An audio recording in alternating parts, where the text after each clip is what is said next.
천둥과 번개는 신의 분노일까요? 아니면 자연의 법칙일까요?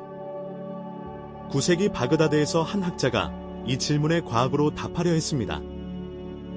그의 이름은 알킨디. 당시 사람들이 기적이라 여긴 현상들을 물리법칙으로 설명하려 한 최초의 이슬람 철학자입니다. 무지개가 생기는 원리, 파도가 치는 이유, 별이 반짝이는 현상까지 알킨디는 모든 자연현상에는 논리적 원인이 있다고 믿었습니다. 옥스퍼드 대학 과학사 연구에 따르면 그는 250여 편의 저서를 남겼는데 그중 절반 이상이 자연현상을 과학적으로 해석한 논문이었습니다. 1000년이 넘은 지금 그의 사상은 어떻게 현대 과학의 기초가 되었을까요?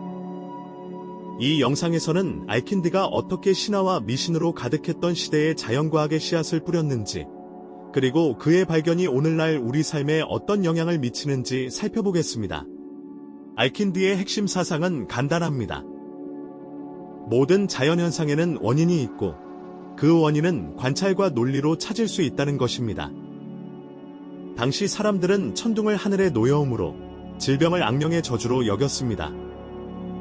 하지만 알킨디는 달랐습니다. 그는 원일론이라는 개념을 제시했는데 이는 모든 결과에는 반드시 물리적 원인이 존재한다는 이론입니다. 마치 도미노가 쓰러지는 것처럼 하나의 현상은 이전 현상의 결과라는 것이죠. 예를 들어 비가 내리는 것은 신의 뜻이 아니라 구름 속 물방울이 무거워져서 떨어지는 것이고, 무지개는 빛이 물방울을 통과하며 굴절되는 현상입니다. 케임브리지 대학이 보관한 그의 광학 논문에는 빛은 직선으로 나아가며 매질이 바뀌면 방향이 꺾인다는 기록이 있습니다. 이것이 바로 굴절의 법칙, 현대 광학의 기초입니다. 또한 그는 자연은 진공을 싫어한다는 아리스토텔레스의 주장을 발전시켜 공기와 물의 압력 차이로 많은 현상을 설명했습니다. 801년 이라크 남부 쿠파에서 태어난 알킨디는 귀족 가문 출신이었습니다. 그의 아버지는 쿠파의 총독이었고 덕분에 어린 시절부터 최고의 교육을 받을 수 있었습니다. 20대에 바그다드로 이주한 그는 당시 세계 최대 도서관이었던 지혜의 집에 들어갔습니다. 여기서 그리스어로 쓰인 아리스토텔레스, 플라톤, 유클리드의 저서들을 아랍어로 번역하는 작업에 참여했죠. 하지만 알킨디는 단순히 번역만 한 것이 아닙니다. 그는 이 고대 지식에 자신의 관찰과 실험을 더했습니다. 하버드 대학 이슬람 과학사 연구에 따르면 알킨디는 최초로 실험이라는 개념을 체계화한 학자 중 한 명입니다. 예를 들어 빛의 성질을 연구할 때 그는 직접 거울과 렌즈를 이용해 빛의 반사와 굴절을 관찰했습니다. 9세기 중반 칼리프 알마문과 알무타심의 후원을 받으며 그는 전성기를 맞았지만 정치적 변동으로 말년에는 박해를 받았다고 전해집니다. 알킨디의 자연현상 연구 방법은 오늘날 과학적 방법론과 놀라울 정도로 유사합니다. 첫째, 그는 관찰에서 시작했습니다.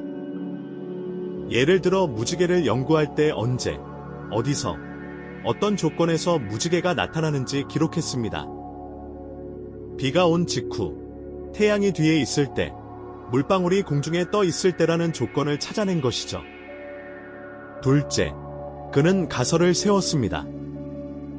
빛이 물방울을 통과하며 색깔이 분리되는 것이 아닐까. 셋째, 실험으로 검증했습니다. 그는 유리구슬에 물을 채우고 햇빛을 비춰 인공 무지개를 만들어냈습니다. 런던 대학이 소장한 그의 광학 논문 빛에 관하여에는 이런 실험 과정이 상세히 기록되어 있습니다. 넷째, 수학으로 설명했습니다. 그는 빛의 입사각과 반사각의 관계를 각도로 측정하고 이를 기하학으로 증명하려 했습니다. 이 네 단계는 현대 과학의 기본인 관찰 가설 실험 검증 과정과 정확히 일치합니다. 특히 기상현상에 대한 알킨디의 설명은 혁명적이었습니다. 천둥과 번개를 예로 들어보겠습니다. 당시 사람들은 이를 신의 징벌로 여겼지만 알킨디는 물리적 과정으로 설명했습니다. 첫 번째 단계, 태양 열로 땅의 수분이 증발해 구름이 됩니다. 두 번째 단계, 구름 속 물방울과 얼음 입자가 서로 부딪히며 전하가 분리됩니다.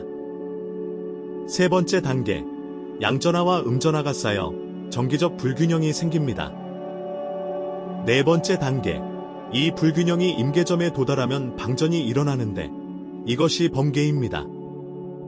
다섯 번째 단계, 번개가 공기를 순식간에 가열하고 팽창시켜 충격파가 발생하는데 이것이 천둥입니다.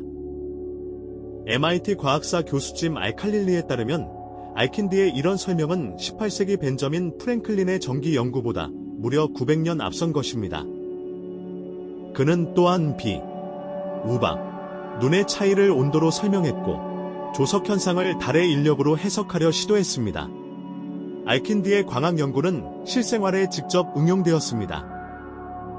그의 가장 유명한 발명품은 연소 거울입니다. 이것은 오목 거울을 이용해 햇빛을 한 점에 모아 불을 붙이는 장치인데 원리는 간단합니다. 오목 거울의 모든 지점에서 반사된 빛은 초점이라는 한 점에 모입니다. 이 점에 종이나 나무를 놓으면 열이 집중되어 발화합니다. 카이로 대학 소장 문헌에 따르면 알킨디는 이 원리로 적군의 선박을 불태우는 무기를 설계했다고 합니다. 실제로 작동했는지는 논란이 있지만 원리 자체는 정확합니다. 오늘날 태양열 발전소도 같은 원리를 사용하니까요. 또한 그는 의료 분야에서 렌즈를 이용한 확대경을 제안했습니다. 볼록 렌즈를 통과한 빛이 물체를 크게 보이게 한다는 것을 발견한 것이죠. 이는 13세기 안경 발명의 이론적 기초가 되었습니다. 그에 져서 광학에 관하여는 라틴어로 번역되어 유럽 중세 학자들에게 큰 영향을 미쳤고 로저 베이컨 같은 과학자들이 이를 연구했습니다. 알킨디의 기상학 이론도 실용적으로 쓰였습니다. 농업시대였던 9세기에 날씨 예측은 생존과 직결된 문제였습니다. 알킨디는 구름의 모양과 색, 바람의 방향, 동물의 행동 등을 관찰해 날씨 변화를 예측하는 방법을 정리했습니다. 그의 논문 대기의 변화에는 검은 구름이 낮게 깔리고 바람이 동쪽에서 불면 폭우가 온다는 식의 경험칙이 기록되어 있습니다. 현대 기상학자들이 보기에도 놀라울 정도로 정확한 관찰입니다. 또한 그는 천문학 지식을 농업에 응용했습니다. 별자리의 위치와 계절의 관계를 정리해 씨 뿌리기와 수확 시기를 결정하는 달력을 만들었죠. 바그다드 과학기술사 박물관에는 그가 설계한 물시계와 해시계가 전시되어 있는데 이는 정확한 시간 측정을 통해 기도 시간뿐 아니라 농사 시기도 결정하는 데 사용되었습니다. 특히 그의 조수간만표는 어부들이 고기 잡기 좋은 시간을 예측하는 데 널리 쓰였다고 합니다. 최근 과학사학자들은 알킨디의 업적을 재평가하고 있습니다. 2019년 옥스퍼드 대학 연구팀은 알킨디의 원고 37편을 디지털화하여 분석했습니다. 그 결과 그가 현대 물리학의 핵심 개념인 에너지 보존 개념을 이미 이해하고 있었다는 증거를 발견했습니다. 그에 져서 작용에 관하여에는 물체의 운동이 멈춰도 그 힘은 사라지지 않고 다른 형태로 전환된다는 구절이 있습니다. 이는 19세기 줄이 발견한 에너지 보존 법칙과 본질적으로 같은 내용입니다. 2021년 MIT 과학사 연구소는 알킨디의 광학 이론이 17세기 뉴턴의 프리즘 실험에 직접적 영향을 미쳤다고 발표했습니다. 알킨디가 빛의 색 분리를 처음 체계적으로 연구했고 이 지식이 라틴 번역본을 통해 유럽에 전해졌다는 것입니다. 하지만 여전히 논란도 있습니다. 일부 학자들은 그의 실험 기록이 너무 간략해서 실제로 실험을 했는지 의심하기도 합니다. 케임브리지 대학 알칼릴리 교수는 알킨디는 이론가였지 실험가는 아니었을 수 있다고 주장합니다. 만약 알킨디가 살아있다면 오늘날 무엇을 연구할까요? 아마도 기후변화와 재생에너지 분야일 것입니다. 그가 1200년 전에 연구한 태양에너지와 광학 원리는 지금 태양광 발전의 핵심입니다. 현대 과학자들은 그의 연소 거울 원리를 발전시켜 거대한 포물선 거울로 태양열을 모아 전기를 생산합니다. 스페인의 헤마솔라 발전소는 2650개의 거울로 하루 110메가와트를 생산하는데 이는 알킨디 이론의 직접적 계승입니다. 또한 인공지능과 기상예측 분야에서도 그의 방법론이 재조명받고 있습니다. 알킨드는 패턴 인식을 통해 날씨를 예측했는데 이는 현대 머신러닝의 기본 원리와 같습니다. 앞으로 10년 내에 양자 컴퓨터를 이용한 초정밀 기상예측 시스템이 상용화될 예정인데 이 역시 관찰 패턴 인식 예측이라는 알킨드의 방법론을 따릅니다. 하지만 해결해야 할 과제도 있습니다. 알킨드의 많은 저서가 여전히 번역되지 않았고 일부는 분실되었습니다. 알킨드는 단순한 과학자가 아니었습니다. 그는 인류가 자연을 바라보는 방식을 바꾼 사상가였습니다. 미신과 두려움의 대상이던 자연현상을 관찰하고 이해할 수 있는 대상으로 만든 것이죠. 그의 핵심 메시지는 명확합니다. 세상의 모든 현상에는 이유가 있고 우리는 그것을 알아낼 수 있다는 것입니다.